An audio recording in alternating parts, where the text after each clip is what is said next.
welcome to another edition of the 1% Better podcast with your host, Rob O'Donoghue. My book this evening is an amazing monster of a book, is probably the best way to describe it. It's called Black Box Thinking, and it's by Matthew Syed, I think is how I would pronounce his name. So I say it's a monster only because there's so much in it. And we were talking earlier about how do you actually condense a book so that you can tell people in summary what it's about and the main takeaways from it. And this was very challenging for me. So it's a book about how we respond to failure, really, both as organizations and institutions, but also as individuals. And if we choose to respond differently, we can have very different success in the world. That's essentially the message in the book. So I've read it twice. I read it the first time and I was very interested because at a sort of theoretical level, I was thinking about the institutions I've worked in as a nurse. Lots of the examples given in the book were, I'd come across them a lot. So in some ways it was interesting. That's about as much as it was, and fascinating. But then I think about always when I read a book, I want to understand if I'm reading something to learn it, the learning only comes full circle when I can really bring what I've learned into my behavior every day. So I decided to read it a second time with a filter on how does this affect us really as individuals rather than just as institutions or corporations or as a culture in general. So if it's okay, and it's going to take a few minutes of the review, I'm actually going to read how it starts because it's a very dramatic start to the book. And I'm going to reference this particular piece as I'm explaining what happens in the book. So bear with me for a few minutes and hopefully I don't put you all asleep while I'm doing it. I'm going to paraphrase bits of it to make it shorter. On the 29th of March 2005, Martin Bromley woke up at 6:15 a.m. and made his way to the bedroom of his two young children, Victoria and Adam, to get them ready for the day. They all went into the kitchen and were followed a few minutes later by Elaine, their mum. She'd snatched a few extra minutes in bed. She was 37 years old and had worked in the travel industry before becoming a full-time mum. She'd been suffering from sinus infections and was told that the best thing to do was have a routine operation to put it right. Don't worry, the risks are tiny, the doctor told her. At 7:15 that morning, they left home. The kids chatted in the car, and Martin and Emily were very relaxed because the doctor had lots of experience, the anaesthetist the same, and the hospital had great facilities. They waited in the hospital room, and just before 8:30, the head nurse, Jane, arrived to wheel Elaine off down to theatre. "Are you ready?" Jane said. "Bye. See you later, guys," Elaine said. She was wheeled into the pre-operating theatre, and Dr. Anderton, the anaesthetist, put a small straw-shaped tube called a cannula into the vein in the back of her hand and gave her the anaesthetic. Anesthetics are powerful drugs. They don't just send a patient to sleep. They also disable some of their functions, such as breathing. And when that happens, breathing is assisted during surgery by a laryngeal mask. But there was a problem. Dr. Anderton couldn't get the mask into Elaine's mouth. Her jaw muscles tightened. It happens a lot during this time. So he gave her additional drugs to try and relax her mouth even more. At 8:37, 2 minutes after being put under, she was beginning to turn blue. Her oxygen stats had fallen to 75%, and anything below 90 is statistically low. At 8:41, he switched to a tried and tested method called tracheal intubation, standard protocol, but he hit another snag. He couldn't see the airway at the back of her throat. Normally it's a neat triangular hole, vocal cords on either side. Usually easy, you just push the tube in. He pushed, but he couldn't get it in. By 8:43, her oxygen saturation had dropped to 40%. This was so low, it was the lower limit of the measuring device. Without oxygen, her brain would swell and cause damage. Her heart rate had declined to 60 beats a minute. The situation was becoming critical, and other anaesthetists came in from the other theatres. The ENT surgeon was now in there, so 3 of the main doctors were trying to solve the problem. The margin for error had started to shrink. Every decision had a potentially life and death consequence. But thankfully, there's a procedure that can be used. It's called a tracheostomy. So the great advantage is you avoid the mouth altogether, and you go in through you literally make a hole in the trachea. The nurses correctly assumed this was what was going to happen, and Jane ran out to get the tracheostomy set. She brought it back in and said, "It's ready here." At 8:47, they shot a glance back at her, but for some reason they didn't respond. They were continuing to try and force the tube into her mouth. They were absorbed in their attempts. Jane hesitated. Should she say it again? She might interrupt them. She might disturb them. Maybe they'd already thought of it. They were the 3 experienced doctors in the room. She was the most junior there. She better not say anything. By now, the doctors had elevated heart rates, and Elaine was now a deep blue. Her heart rate was a mere 40 beats per minute. She was starved of oxygen. They persisted in their frantic attempts to get the tube in. Jane continued to wonder if she should say something, but her voice died in her throat. By 8:55, it was too late. By the time they got her oxygen saturation back up, Elaine was starved of oxygen for 20 minutes. She was transferred later to intensive care, and 13 days later died. So it's a pretty dramatic start to the book. And the reason I read it out was because there's a place where when something like that happens, even listening to it, we begin to have a sort of a response in our own body and think, oh my God, what would we have done? And how we respond and how we think we respond are often 2 very different things. Her husband, Martin, several weeks later, asked about an investigation, and he was told by the hospital, well, we don't usually investigate things like that unless someone's going to sue. He worked in the aeronautics industry and couldn't understand that, and so he wouldn't let it lie. The book then brings us to the aeronautics industry and how they have a very different approach to failure than that of the medical industry, and how we all know about the black box that's in every airplane. And the reason for it is if there's a crash, well, the data can be analysed, not just to see what happened, but so that procedures can be put in place to make sure it doesn't happen again. And the book gives loads of examples, sometimes really simple ones. There was one in the 40s where a Boeing B-17 bomber seemed to have these runway crashes, and somebody was brought in to assess the crashes, and the design of the cockpit was actually one of the reasons why this error was happening. 2 buttons that were beside each other on the cockpit looked exactly the same, and in normal circumstances wouldn't have caused a problem. However, in a crisis situation, when things were happening too fast, it was easy for the mistake to be made. And so they made a simple adjust. One of them was for the flaps. They made that button look like a flap. The other one was about letting down the wheels. They put a wheel, literally the shape of a wheel, on the knob. And accidents of that sort disappeared overnight. So again and again throughout the book, we're told how many ways the aeronautics industry learn from their failures and therefore have better successes. So then we're brought back to the medical system, and he tells us a story of how 2014, there's a particular gentleman, his name is Professor Provost, and he comes back up in the book again later. And he is in the Senate in the USA, and he essentially cites all of the research which shows that preventable medical error is the 3rd biggest killer in the United States. And that's pretty staggering.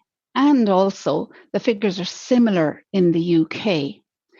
And despite that, it's not actually an attack on the medical system, but more a query and a question as to how come if the equivalent of 2 jumbo jets are falling out of the sky, killing people every day within the medical world, we simply don't consider it normal or useful to review mistakes?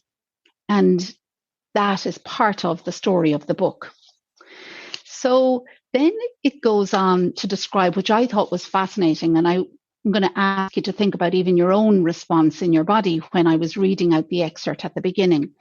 It says that in high pressure, high risk environments, a signature response tends to happen for most of us. And that is that we hyper focus on the particular problem that we think needs to be solved. So in the case of Elaine's pre-theatre situation, the problem that the doctors had and that they hyper focused on was they wanted to get the particular tube into Elaine's mouth. Now, in some ways that is good, but what also comes in this signature response that we all have in these environments is we have a narrowing of focus as well. And what that means for us is that we fail to see other problems that may exist in the same situation. So they never really seem to pay much attention to the fact that our oxygen sats were so low. And we also miss other potential solutions that we could have. The tracheotomy set was there beside them, beside the theatre table, and they never saw it as such. This happens to all of us as humans, and it's worth paying attention that this does happen. And the other piece that's interesting was social hierarchy often gets in the way of assertiveness. Jane struggled to, I suppose, put her hand up again because she felt she wasn't high up enough the food chain, as it were. And it brought me to lots of situations, particularly in nursing, but also in other arenas, when my status meant it felt safer to say nothing, when in actual fact it may have been more useful to challenge what was happening. And that happens often, apparently, in our mistakes. So the other piece about that was then this same gentleman, Mr. Professor Provenost. He was an anaesthetist himself by training. So this is the gentleman that had the report to the Senate. And he gives an example of very early in his training when he was an anaesthetist. And during a surgery, the patient had an allergic response. And he assumed by the patient's response that she was allergic to latex. So he told the surgeon, I think it's a latex allergy. You should go and change your gloves. They're just over there. There's other ones there. The surgeon decided it wasn't, and so wouldn't. And a big stand-up occurs in the theatre, which under most circumstances, the person who's actually operating their head honcho, just like the captain of the airplane or the ship, is usually not challenged. In this situation, Provenost himself continued to challenge the status quo and actually got one of the nurses to ring the dean of the hospital. And it was only when the number was being dialed that the surgeon swore blind and went and changed his gloves. It turned out afterwards that the patient was actually allergic to latex. So we have these sort of examples of how we sometimes refuse to acknowledge our own mistakes or even the thought of our own mistakes. So what was going on for the surgeon? It wasn't, well, perhaps it was just ego, but actually the other thing that happens for us when we are challenged is cognitive dissonance. So it was one of those things that, you think you know something and you go, oh yeah, that's that thing. But actually, I didn't really understand it.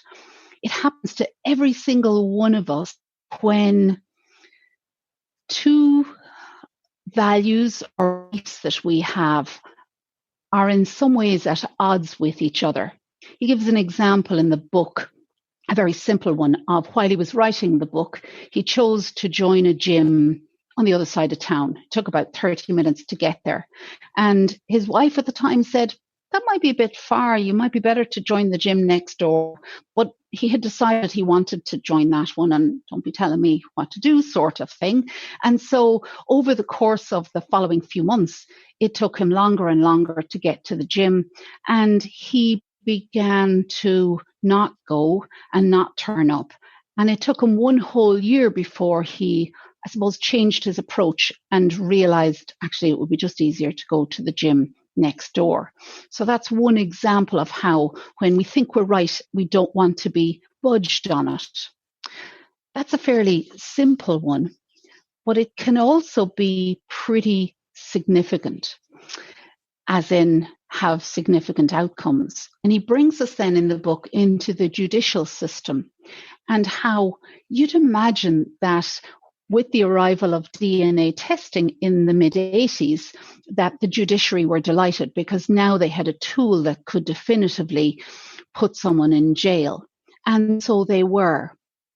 However, when a number of organizations began to take on the cases of those who felt who claimed that they were wrongly convicted of crimes and used that same DNA evidence to actually prove their innocence, the same judiciary took sometimes 2, 3, 4, 6, even longer years to actually release the men and women and be able to acknowledge that mistakes were made, even though the evidence was there to show that it was. And this is something that we all tend to do. We convert our own belief and we modify the evidence that we see and we reframe things rather than actually say, you know what, maybe I was wrong. There's a lovely sentence in it. It said, DNA evidence may be strong, but not as strong as the desire to protect our own self-esteem and our previously held beliefs, which is sort of shocking. And the book then talks about the other aspect of behavior that happens when there's a mistake has been made, and that's about blame and how we tend as a society to look for a scapegoat, to have someone to blame when we hear about a mistake happening. And there are lots of examples given in the book. And these days is often driven by, I'm going to say, shoddy journalism and social media, very often looking for a scapegoat. But I suppose the question also I asked of myself when I was reading the book was, where have I actually in the past looked for blame? And can I ask you to have a think about where your mind went when I was reading the little excerpt at the front? Because I know when I read it first, I was thinking, Jane, say something. Why didn't Jane say something? Would she not just say something? But having been in that situation, you'd have been taken out sometimes if you said something in an environment like that. But my instinct was to see which one of them could be culpable or was most culpable. And the book talks about when we look at failure, it's not that we're not trying to find blame, because sometimes blame is appropriate. Sometimes someone is deliberately negligent. But actually, if we start out looking to find someone to blame, we miss the learning completely. And how it's much more useful if we actually try and understand what happened. And sure, then afterwards, if there's blame needed, so be it. But we have a very different learning experience if we do that. Then the book goes through a big chunky piece of, some great stuff and some heavy duty stuff. To be honest, by then I was wrecked. There was a lot of stuff I was going, wow, okay. But I'm going to confine it very quickly to a few sentences. He talks about marginal gains and how if we have a big goal, if we break it down into lots of small goals and look for improvements across all of them, we're going to do and deliver much greater success than if we simply try and wrestle with it in its entirety. He gave examples across cycling, Formula One, and also the impact of aid relief in Africa as examples of how this actually works. The book also then talks about failure driving innovation. And the fact that if we include failure as part of our process for learning, we get massive innovation and creativity. Dyson have an ideology that you must be willing to try, fail, and learn in order to be creative. And I thought it was interesting. He said that 5,127 prototypes were developed by Dyson before he actually brought the vacuum cleaner to market. That's a lot of prototypes and a lot of failing. And the next piece that goes on naturally from that is that grit, resilience, and discipline is what wins in the end. Because Dyson wasn't actually the first to come to market or to come to the patents office with the cyclone technology. There were several more before him, but he was the one who was willing to go through 5,127 failures or 126 failures to get the result he did. Gillette, they weren't the first safety razor, and Polaroid weren't the first instant camera. All of those had simply pushed and continued with grit and resilience to get their product in the end. So there's a huge amount in this particular book, and I've really only scratched the surface of it in relation to personal learning from mistakes and how when we take it from just looking at, oh, isn't it awful the way institutions do that, and examine how I myself tend not want to either acknowledge or learn from a mistake. There's a lot that we can learn, and I'm sure I'm going to read this book again. I'm going to finish with two different quotes that perhaps explain the two aspects of the book, perhaps. One is by a headmistress called Heather Hanbury. You're not born with fear of failure. It's not an instinct. It's something that grows and develops in you as you get older. Very young children have no fear of failure at all. They've great fun trying new things and learning very fast. There is no point in failing and dealing with it by pretending it didn't happen or blaming someone else. That would be a wasted opportunity to learn more about yourself and perhaps to identify gaps in your skills, experiences, or qualifications. Because once you've identified the learning, you can then take action that makes a difference. I thought it was a beautiful quote that I'm certainly going to dip back in and out of again.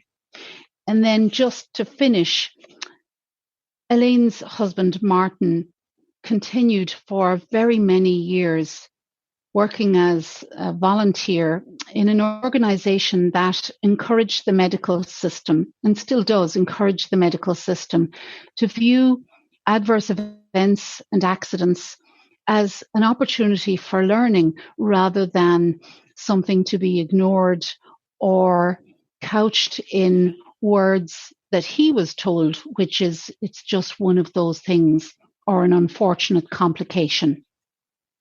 And he talks about here, just one or two sentences from him. He says, there's been undoubtedly been progress in many areas of healthcare. 10 years ago, hospital-acquired infections like MRSA were dismissed as one of those things. They were considered an inevitable problem that we couldn't do much about. Today, there is real desire to confront these problems and figure out how to prevent harm in the future. But that mindset is no means universal. You only have to look at the sheer scale of deaths, both in the UK and around the world, to see that there is still a profound tendency to cover up mistakes and a fear about what independent investigations might uncover. We need to flip this attitude 180 degrees. It's the single most important issue in healthcare. And for me, in terms of learning and asking that any book would give me anything, it's that if I can flip my approach to how I fail, how I screw up, how I manage the cognitive dissonance when that happens, then there's bound to be more improvements and more chance for success. The questions I'm left with, I suppose, what structures, what organizations am I in? And that includes my family, where perhaps social hierarchies play a part? Is it because I'm too far down the food chain, or is it because I'm a head honcho somewhere, and in doing so I block or get in the way of feedback about my failure? And the other piece, I suppose, that was useful was, how can I break my goals down into smaller pieces and look for improvements across those smaller pieces so that when it comes back together, I can have better success? That's my, 20 minutes or so. An awful lot squashed into the time involved. I hope it's been of help, and encourage you to go read the book. It's genuinely amazing. And we could just be here all night doing it. I'm sure someone else could now take off and tell us what they learned. But hopefully it was of some help to you this evening. Thank you. Well done, Ashleigh. Lovely. Brilliant, thanks. Lovely journey of it. Yeah, I think you could get hired to do audiobooks for maybe putting kids to sleep as well, lullabies and things like that, really good. Ashleigh, you have the most wonderful accent. I could listen to you all the time. Thank you. Yeah, I've been told some of my clients have asked me and I do little recordings for them actually to come down out of their head and into their body. Yes, so I've heard that before. The only thing is, if you're talking for 20 minutes, you don't actually want people to start dribbling and falling asleep. It's not your preferred outcome.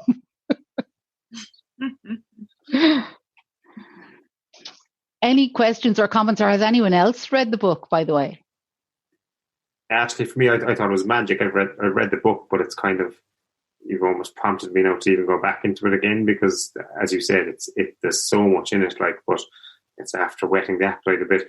I suppose the big thing there is that there's so much evidence, and there's so much compelling evidence around embracing failure, and we see it every day of our lives, and we experience it ourselves. Just even your own reflection on why people are so resistant to failing, when clearly it's a great thing.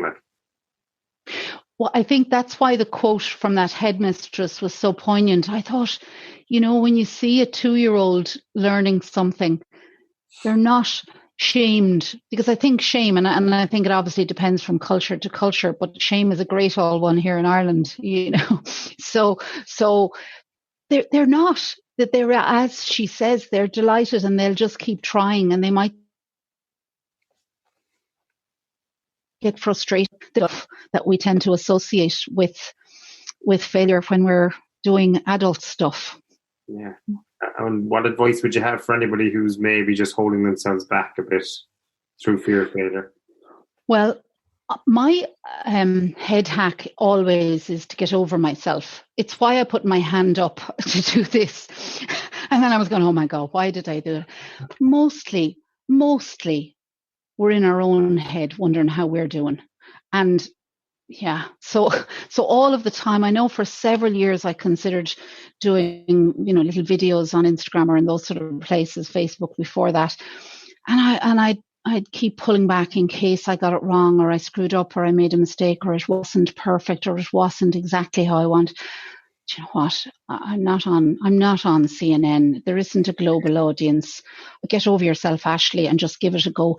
And what's the worst that'll happen? And it's mostly what I'm thinking in my head, nothing else. Yeah, that's it. That whole imperfect action trumps perfect inaction.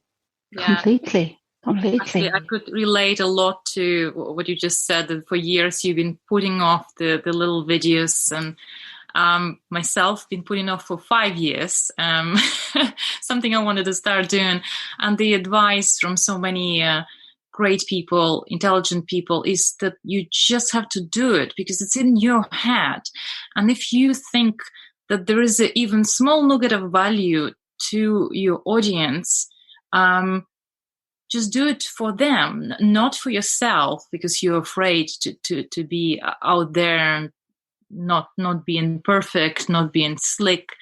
If you just think of a person on the other side who is looking for this piece of information that you already have and you're kindly sharing, then it should help you, and certainly help me.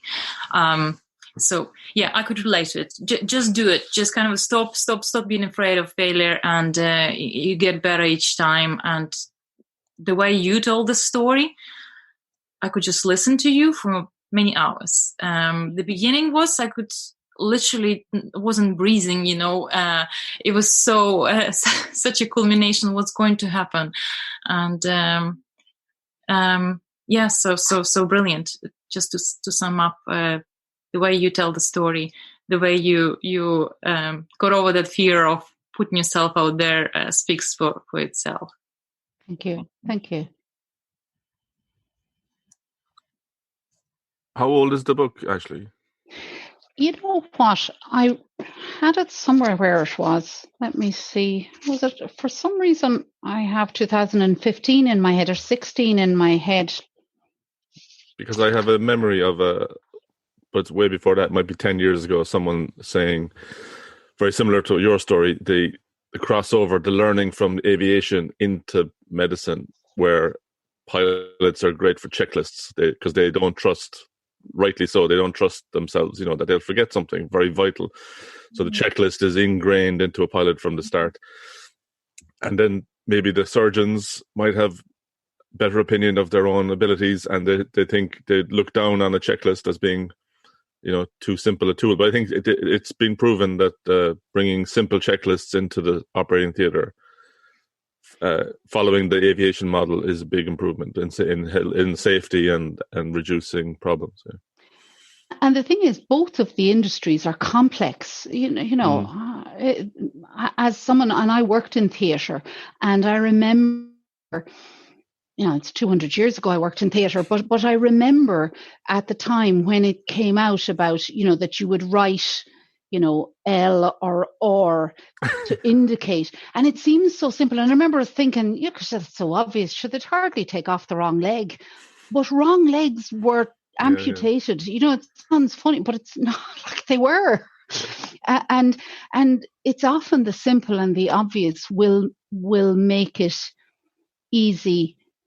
And when you have loads of time and there's no pressure, I suppose you're not going to make a mistake. But just like that, two little knobs in the 40s, when they put one that looked like a wheel and one that looked like a flap beside it, therein ended the runway crashes for those planes. Yeah. Fairly dramatic. There's another piece of training that's essential for pilots called MCC, multi-crew cooperation, where, like you said, the captain of the flight is in charge. His word is law. But multi-crew cooperation teaches or encourages the junior pilot to speak up when he sees something wrong, and to have to have the ability to take over if he sees maybe the captain is incapacitated or stubborn or something. But like that again, those little lessons, you showed an example of that not working in the medical practice. And there was an example given in the book about a particular flight, and the recording, it's very tragic because it actually prompted that, I suppose, challenging hierarchy. And that's the training that came, is that exact one you talk about, because a junior pilot kept pointing out that they were running out of fuel in a particular situation, but the captain was so hyper-focused on a particular piece of equipment that he thought was malfunctioning that he simply didn't realize the time passing, and they crashed and were all killed because of lack of fuel. And the black box pointed out that although the junior pilot mentioned it, he didn't want to challenge the status quo. So yeah, it's pretty significant. And you think about it, there's probably very few of us here on the call that have been in a situation where we haven't encountered that hierarchy getting in the way of a good result, What would really help is the example. Have you heard, guys, of Brené Brown, incredible sociologist? So in her book Dare to Lead, she gives example how she works with her own team in her own organization. She asks them, where did she screw up as a leader? Where did I get wrong? And she worked hard to create the culture where people, her senior team, are able to express it, sitting all around the table and telling her, Brene, you're excellent at this, but you're not good at setting the deadlines. You cannot estimate how long certain pieces of work will take us. And we completely overworked, and I don't remember specific words, but this type of example is incredible for any leader who's trying to create the culture in the organizations or in your own household. Like I'm telling my children that sometimes I also screw up. I'm not perfect. So tell me, where did I get wrong? Where you want me to improve? And I see that they're learning. That's absolutely fine to actually challenge the hierarchy in your own family, and then the same in your own organizations, just by using Brené's example. For sure. One of the things I was going to just ask, excellent job, by the way. It was brilliant review. So thank you so much. Thank you, Sarah. I just wanted to ask around, to your point, Mariana, just around, there's probably a responsibility for leaders to create psychological safety so that everyone within a team or an organization have that confidence to speak out when they see something. Did he go into any detail around how to create those teams, cultures, environments in the book? Not really. He spoke more about how they don't work and what were the reasons behind them not working. And the only place that he gave examples of success working was around examining failure, like the Dysons, and in where you broke down things like in aid to Africa, when you broke down the goals into smaller goals and actually did what are they called, randomized controlled trials to check your results afterwards. But he didn't really get into how do you begin to, what I would call, excavate out those old behaviors and patterns. How do you do that? Because his point, I suppose, the whole time is the way you do it is by looking at where you screwed up. And if you do that, that starts to give evidence that you can't ignore. But what struck me was we do funny things with information when we don't want to believe them or think they happen. So it's not only that we don't learn from our mistakes. Sometimes we don't even acknowledge that they happened at all. So they're invisible to us because of this cognitive dissonance that goes on. And we will, I loved his words, we do internal gymnastics to try and make something fit, so that even in the example of the judiciary, where the DNA evidence exonerated people, they were waiting years for people to be able to be released from prison, because the same courts that were using DNA to prosecute and to put people away refused to believe it. They were coming up with all sorts of mad excuses for what could have happened. But no, to answer your question, no, and not that I saw in it at all. And it's a tough job for a leader because there's a lot of this stuff has to happen. You're leading ahead very often and in a solo way, and at the same time you have to go behind and check that all aspects are working. But I think it's about continually checking. Is it getting the result I want? And is there something I'm missing? Yeah. In some of the other book reviews we've done over last year, a number of books covered the Navy SEALs approach to this, the after action reviews that they would do, where after every mission they would sit down and assess what went wrong and what they could improve on. But I think what's really interesting in what you're saying and what was covered in this book is that we actually have these cognitive biases that stop us from even being able to evaluate properly. So it's how you overcome that blocker as well is maybe the second layer.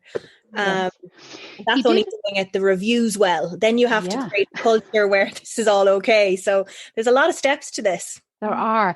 He offered one suggestion for teams working on a complex project, which I was telling my husband about. I said, you should really do this.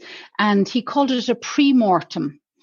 And rather than, so he had a situation where you have a very complex project that needed to be delivered.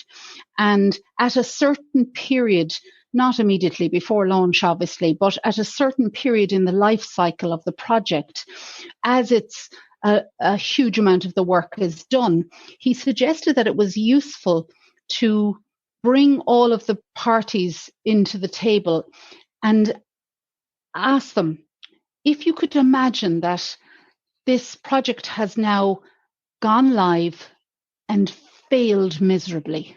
And so take that as happened. It's failed miserably. Why do you reckon that was?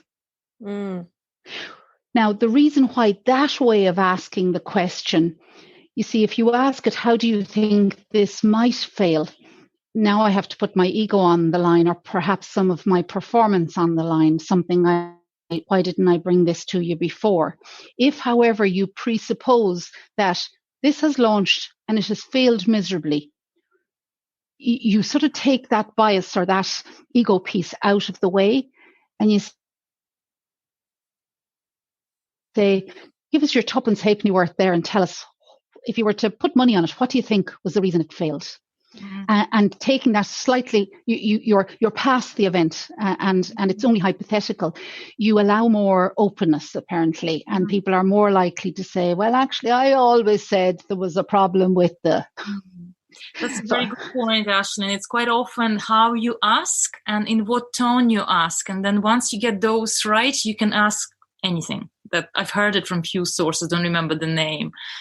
Yeah, and I just thought a pre-mortem. Okay, so that's an interesting way of looking at it, and it just relieved people of any, I suppose, pressure, because this was a hypothetical situation that had already happened, but it very often disclosed much more potential areas for error or failure than asking, "We're nearly there, guys.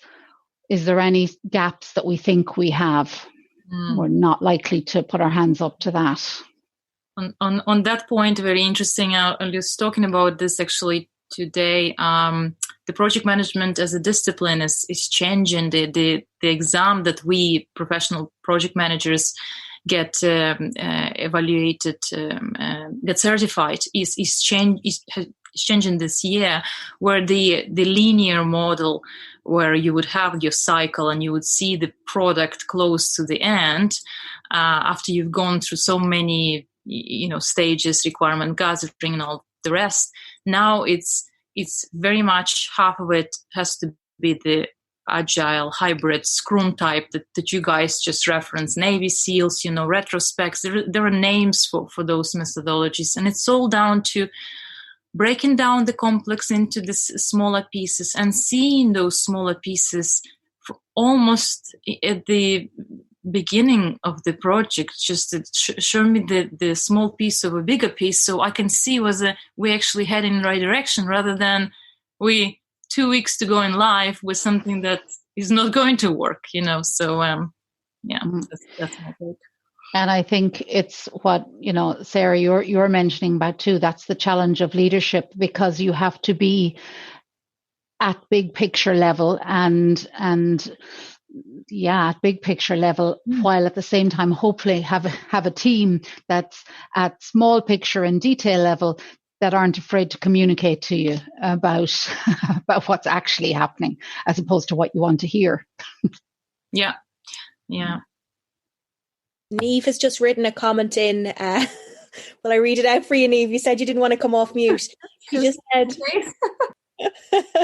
She said the connection between failure and innovation is very interesting. It seems if it is so connected, it's really important that we look at how to create those environments. It's a great point. Yeah. Great.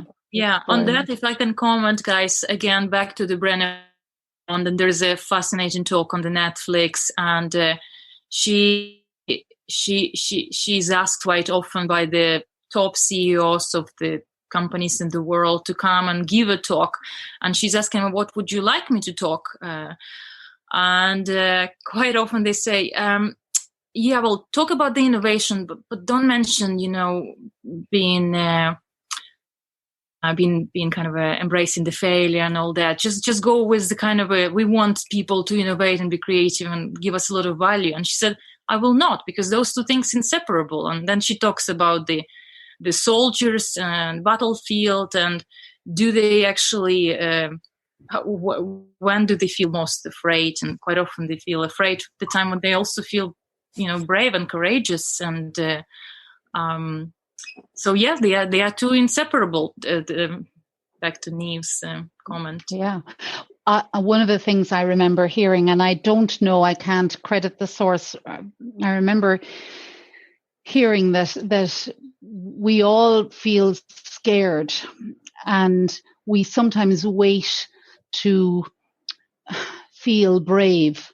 But brave is an action; it's not a feeling. Exactly. And if we wait to feel brave, we could be waiting, because brave is an action, and we can feel very scared while doing brave. Yeah. And I think that's leadership in action, really, is when we're willing to do that. And yeah, sometimes we'll fall in our bum and make a mess of it. That's very true. To add to it, I think Tim Ferriss is the guy who's quoting the Stoicism and how we can all get ourselves to become more courageous and so more innovative by saving a bit of money and knowing that if you get sacked, and in most cases we don't get sacked, actually, we're going to be fine. So that actually makes us to be more courageous. That actually makes us more creative, and that actually makes us more valuable. If only we get in our head that we're actually going to be fine, we will survive if we're going to be asked to leave because we are that brave and we talk about things that are obvious as solutions, but nobody have a courage, we're actually going to benefit from it. I don't know whether you've heard this type of ideas on getting your courageousness trained in this way, but that resonated with me. I agree with the guy. For sure. I work for myself, so I can't sack myself, really. Okay. It was great, Ashleigh. Yeah, brilliant to hear some of the examples as well. But as you were reading it, I dived and found this book. It's called Better, Smarter, Faster, Better, Charles Duhigg. And in a way, I think this came out around the same time, and there's a huge parallels between the two of them. In not in a scary way, but it's funny. Around that time, cognitive dissonance became a very popular term. A lot of people started to pick up on, and the story in this book, again about I think it was about Air France flight 447, where they talked about cognitive dissonance, but also the term he used here, cognitive tunneling, was where they just had the tunnel vision, narrow focus, similar, like you said, he just put his own term on it, that all the dials were pointing that you were 200 feet from the ocean, and they were ignoring them, and they crashed, and they did obviously the black box and learned from it as well. But there was also parallels or stories around the medical profession in here in this book as well.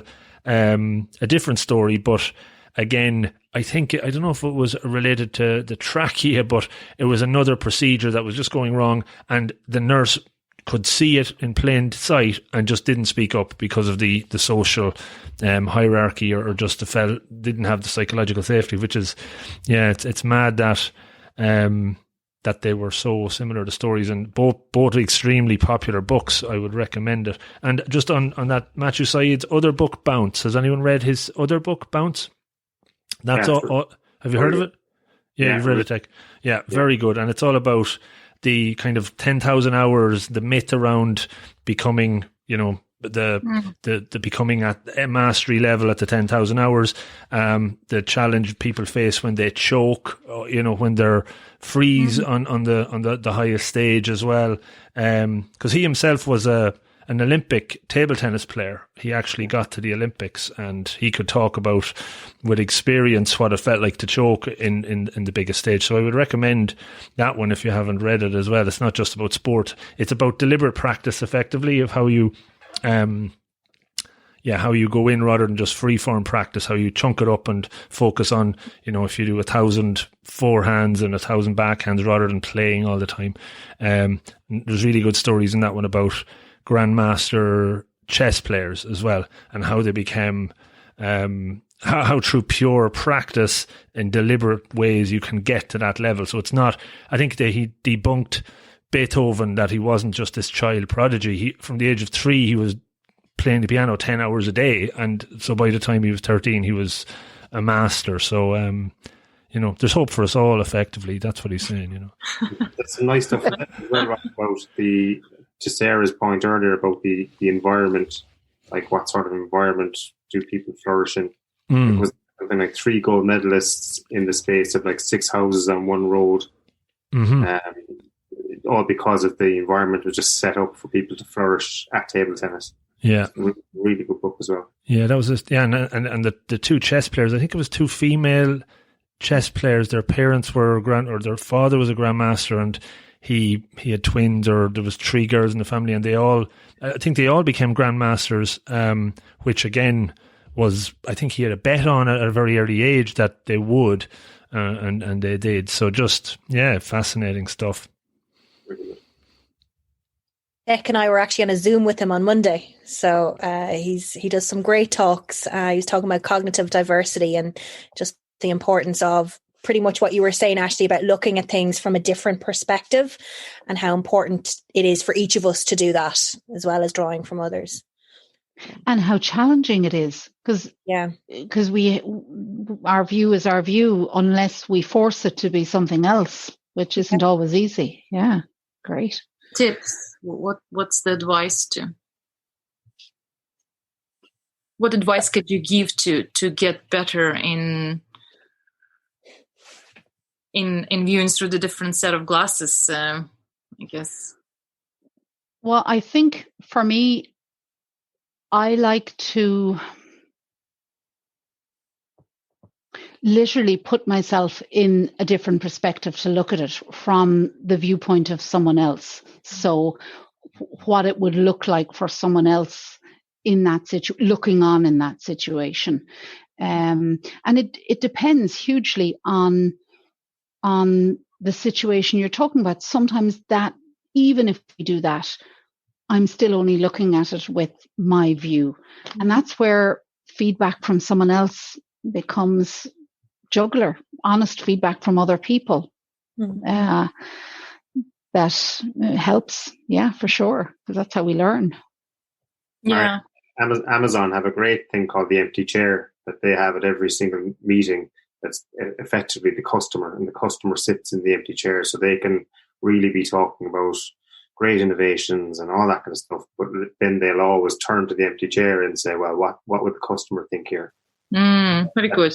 That gives them a sort of a different sort of a lens or different perspective. Where they're actually on track. Yeah.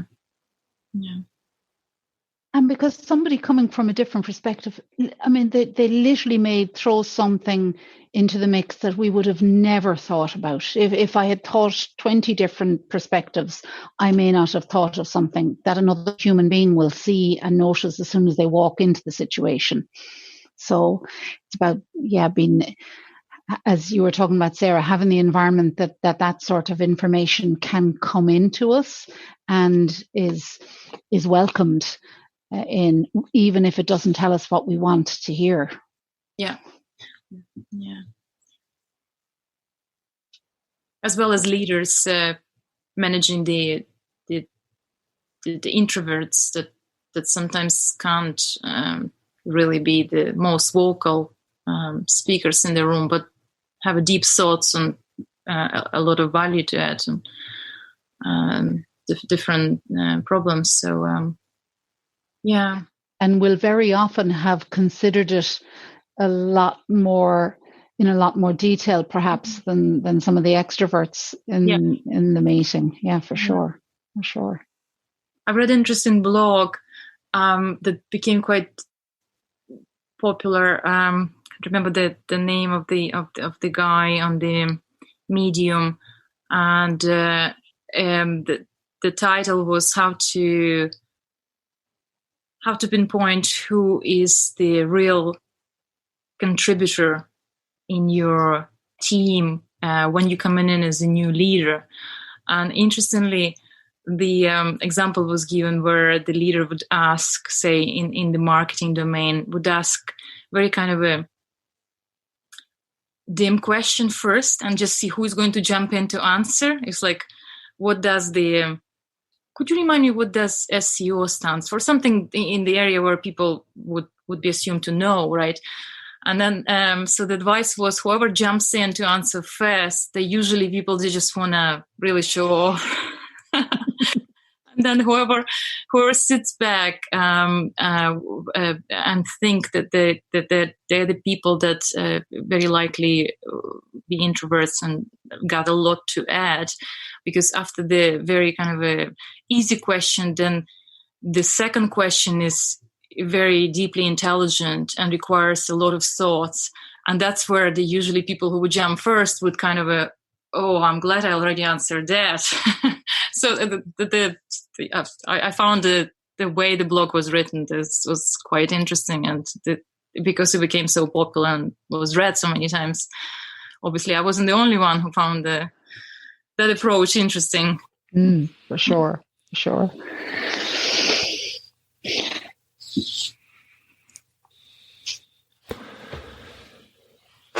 Any closing comments for Ashleigh? We have our guest speaker lined up for 2 weeks' time. Mariana, you're all set to go for that one, so we don't have to put anyone on the spot tonight. That's good. John, you're decidedly quiet tonight. What's wrong? I'm picking on you. I was just thinking John's skeleton in the background there could try his hand at that goats on Zoom. Skeletons on Zoom might have a chance in the future. His name is Alfred. Yeah, I can give him to for £5 for 5 minutes. Nice. Alfred arrived at Halloween about 10 years ago, and we never put him away. He just sits there.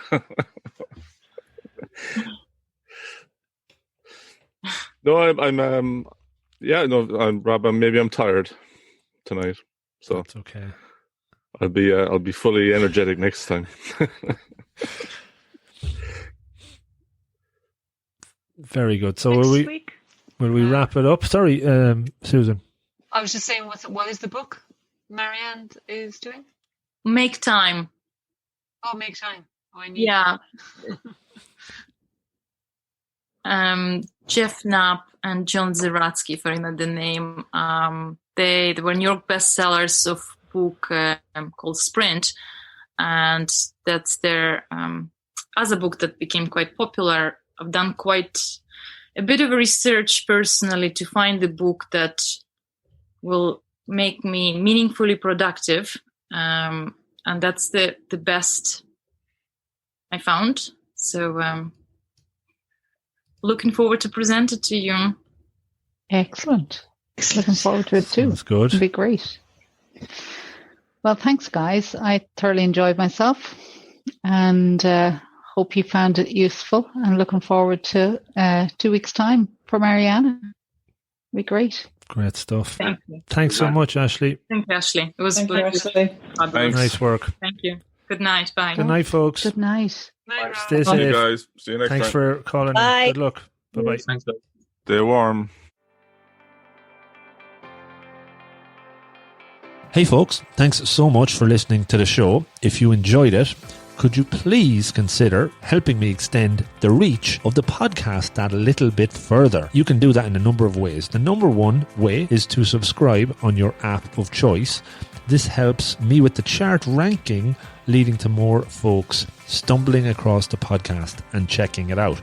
You could also repost it on your social media channels. Any of them would be great.